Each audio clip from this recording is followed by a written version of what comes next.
नमस्कार विद्यार्थी मित्रांनो, एक्सप्लोरिंग करंट अफेअर्स या यूट्यूब चॅनलमध्ये तुमचं सर्वांचं स्वागत आहे. आजच्या व्हिडिओमध्ये आपण चालू घडामोडी जानेवारी आणि फेब्रुवारी या महिन्यातील काही महत्त्वाच्या घडामोडी आहेत याबद्दलची माहिती घेणार आहोत. तुम्ही या व्हिडिओमधनं नोटसुद्धा काढू शकतात, त्यामुळे वही आणि पेन घेऊन तुम्ही बसू शकतात. महत्त्वाचे जे क्वेश्चन्स तुम्हाला वाटत आहेत ते तुम्ही नोट डाऊन करू शकतात. चला तर मग सुरू करूयात. पहिला क्वेश्चन, पंचायती राज संस्था PRI's फायनान्स अहवाल कोणत्या संस्थेने प्रसिद्ध केला आहे?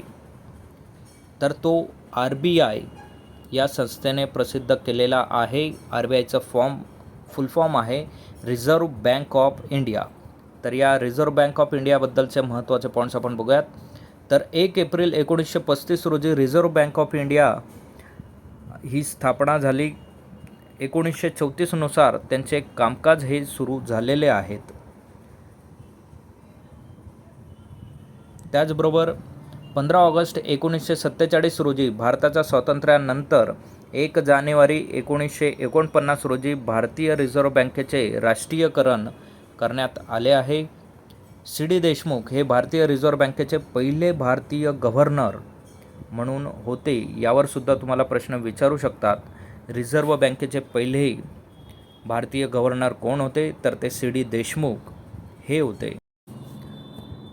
पुढचा question, national forensic science university NFSU ची 44वी अखिल भारतीय गुन्हेगारी परिषद ही कुठे आयोजित करण्यात आली होती? तर ती गांधीनगर हे गुजरातमध्ये आहे.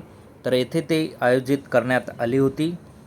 तर यावर फिरूनसुद्धा क्वेश्चन विचारला जाऊ शकतो. 44वी अखिल भारतीय गुन्हेगारी परिषद ही गांधीनगर येथे आयोजित करण्यात आली होती. ती कोणाद्वारे आयोजित करण्यात आली होती? तर ती नॅशनल फॉरेन्सिक सायन्स युनिव्हर्सिटी यांच्या थ्रू ती आयोजित करण्यात आली होती. यावर फिरून क्वेश्चन विचारला जाऊ शकतो. तर याबद्दल आपण थोडक्यात माहिती घेऊयात. गुजरात फॉरेन्सिक सायन्स युनिव्हर्सिटीची स्थापना गुजरात सरकारने 2008 केली होती. त्याचबरोबर 30 सप्टेंबर 2008 रोजी गुजरात विधानसभेत पारित झालेल्या अधिनियम 17द्वारे त्याची निर्मिती करण्यात आली होती. एप्रिल 2023 हे आंतरराष्ट्रीय विद्यापीठ बनले. तर NFSU हे आंतरराष्ट्रीय विद्यापीठ कधी बनले? तर ते एप्रिल 2023 ते बनले आहे. यावर सुद्धा क्वेश्चन विचारले जाऊ शकतात. पुढचा क्वेश्चन,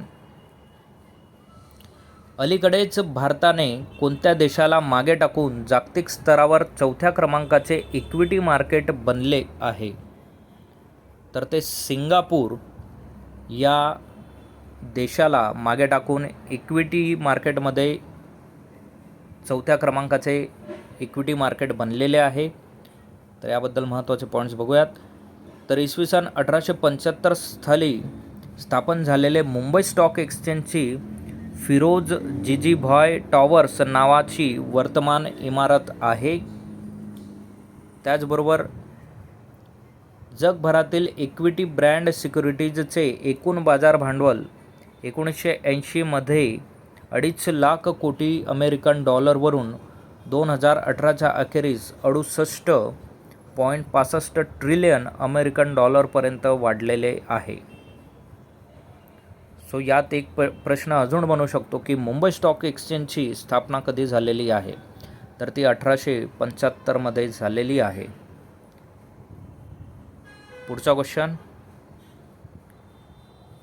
सीमा सुरक्षा दल BSF कोणत्या मंत्रालयाच्या अंतर्गत येते? तर BSF हे कुठल्या मंत्रालयाच्या अंतर्गत येतं? तर ते गृह मंत्रालय आहे. होम मिनिस्ट्री यांच्या अंतर्गत सीमा सुरक्षा दल हे येतं. तर सीमा सुरक्षा दल याची स्थापना 1 डिसेंबर 1965 साली झालेली आहे.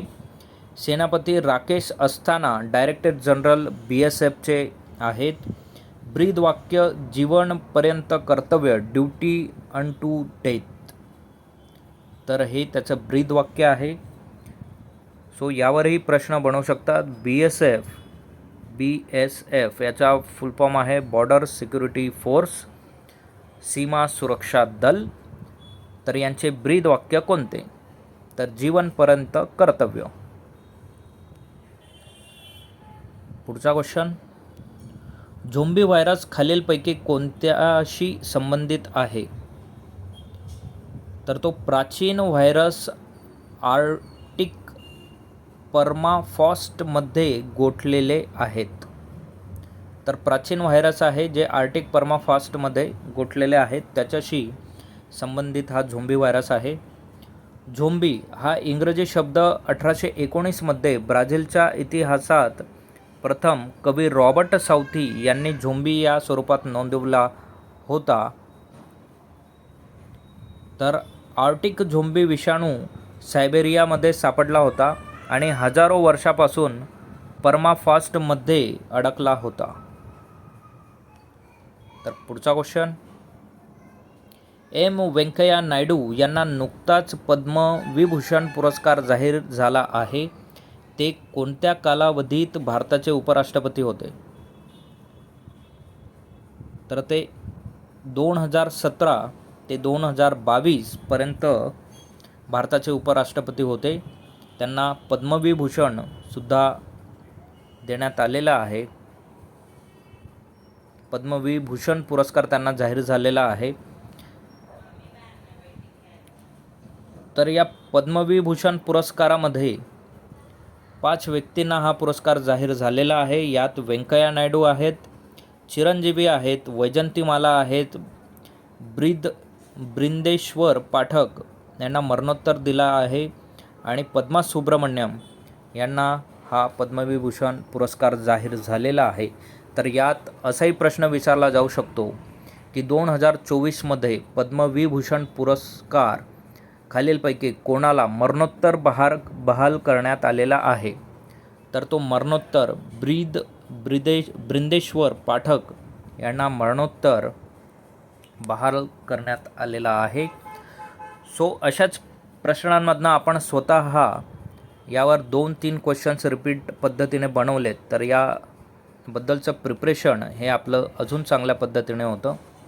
तर पद्मभूषण यात महाराष्ट्रातील मानकरी किती, असाही एक प्रश्न विचारला जाऊ शकतो. किंवा खालीलपैकी महाराष्ट्रातील कुठल्या व्यक्तीला पद्मभूषण हा पुरस्कार मिळालेला आहे किंवा मिळालेला नाही, असे सुद्धा प्रश्न विचारले जाऊ शकतात. तर हे नाव आपल्याला पाठ असणं गरजेचं आहे. यात आहे हुरमुसजी कामा यांना मिळालेला आहे, अश्विनी मेहता, राम नाईक, दत्तात्रय मायायो उर्फ राजदत्त, प्यारेलाल शर्मा, त्याचबरोबर कुंदन व्यास यांना हे पद्मभूषण पुरस्कार मिळालेले आहेत. अजून भरपूर साऱ्या व्यक्तींना मिळालेले आहेत. हे व्यक्ती महाराष्ट्रातले आहेत म्हणून यांचं नाव आपण घेतलेलं आहे. पद्मश्री, तर महाराष्ट्रातील पद्मश्री या पुरस्काराचे मानकरी कोण आहेत? तर हे आपण बघूयात. तर उदय देशपांडे, मनोहर डोळे, जहीर काझी, चंद्रशेखर मेश्राम, कल्पना मोरपारिया, शंकर बाबा पापलक यांना पद्मश्री हे पुरस्कार प्राप्त झालेले आहेत. हे सर्व व्यक्ती महाराष्ट्राचे आहेत. तर यावरही प्रश्न विचारले जाऊ शकतात. तुम्हाला पुरस्कारावर जर स्पेशल व्हिडिओ हवा असेल तर तुम्ही कमेंट बॉक्समध्ये आम्हाला सांगू शकतात. त्यावर डिटेल कुठल्या व्यक्तीला कुठल्या क्षेत्रामध्ये तो पुरस्कार मिळालेला आहे यावर आपण व्हिडिओ बनवू शकतो. तसं कमेंट बॉक्समध्ये आम्हाला कळवा. पुढचा क्वेश्चन, राम नाईक यांना नुकताच पद्मभूषण पुरस्कार जाहीर झाला आहे. त्यांनी कोणत्या राज्याचे राज्यपाल पद भूषवले आहे? तर त्यांनी उत्तर प्रदेश या राज्याचे राज्यपाल पद भूषवलेलं आहे. राम नाईक यांचा जन्म 16 एप्रिल 1934 मध्ये झालेला आहे. वय 79 वर्ष आहे. आटपाडी, सांगली जिल्हा, महाराष्ट्राचे ते राहणारे आहेत. त्याचबरोबर जुलै 2014 पासून राम नाईक हे उत्तर प्रदेश राज्याचे राज्यपाल म्हणून बघत आहेत. पुढचा क्वेश्चन, आशियान शॉटगन चॅम्पियनशिप 2024 कुठे आयोजित करण्यात आली होती? तर शॉटगन चॅम्पियनशिप 2024 आशियान कुठे ऑर्गनाईज करण्यात आली होती? तर कुवेत येथे ती ऑर्गनाईज करण्यात आली होती. कुवेत हे सौदी अरेबियन राष्ट्रांकडे आहे, तर तिथे ती आयोजित करण्यात आली होती. पुढचा क्वेश्चन, रोहन बोपन्ना यांना नुकताच पद्मश्री पुरस्कार जाहीर झाला आहे.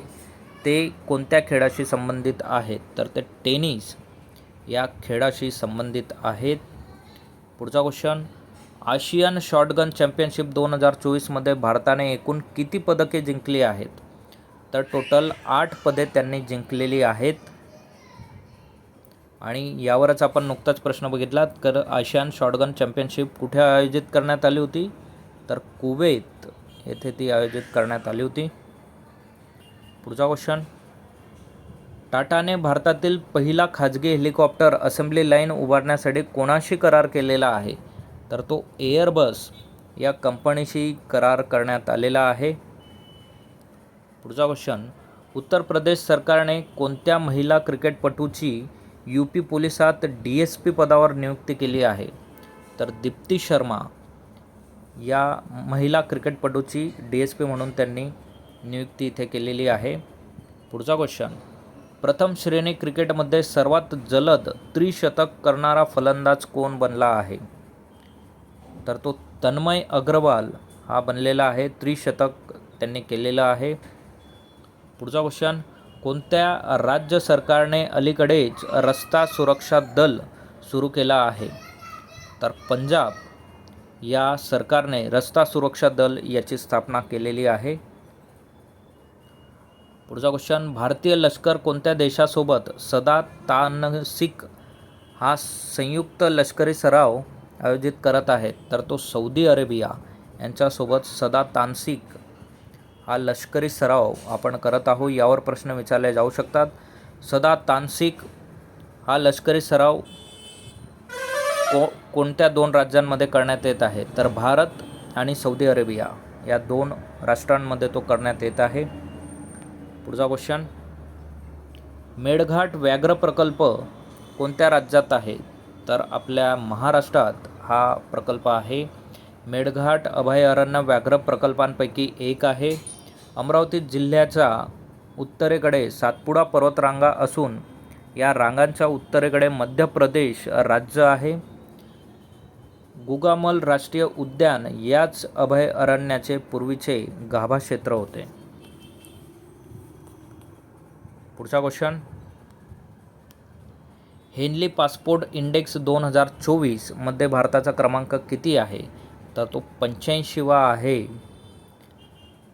पुढचा क्वेश्चन, मिस वर्ल्ड 2024 स्पर्धा कोणत्या देशात होत आहे? तर भारत या देशामध्ये ही कॉम्पिटिशन घेण्यात येणार आहे.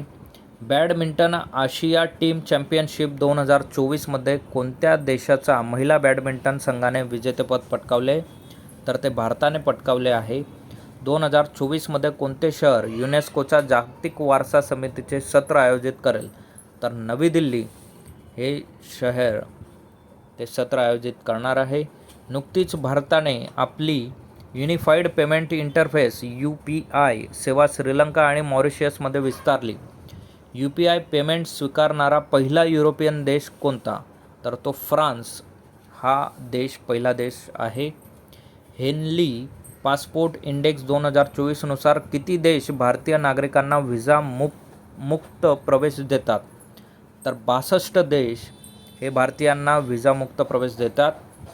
जगातील पहिला लाकडी उपग्रह प्रक्षेपित करण्यासाठी कोणत्या संस्था सहकार्य करत आहेत? तर नासा आणि जपान या संस्था सहकार्य करत आहेत.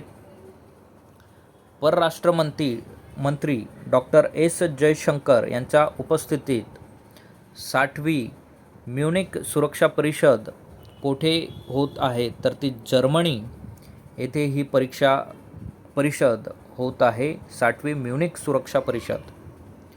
तर यावर असाही क्वेश्चन येऊ शकतो, 60वी म्युनिक सुरक्षा परिषदेमध्ये भारताचं प्रतिनिधित्व कोणी केलं? तर ते परराष्ट्र मंत्री डॉक्टर S. जयशंकर यांनी केलेले आहे आणि ती जर्मनी येथे आयोजित आहे. पुढचा क्वेश्चन, अलीकडेच बातम्यांमध्ये पाहिलेला सोमिन साई उत्सव कोणत्या देशाशी संबंधित आहे? तर तो जपान या देशाशी संबंधित आहे सोमिन साई उत्सव.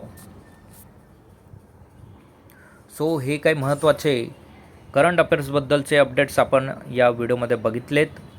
तुम्ही अजूनही आमचं चॅनल सबस्क्राईब केला नसेल तर चॅनल सबस्क्राईब करा, लाईक करा आणि शेअरसुद्धा करा.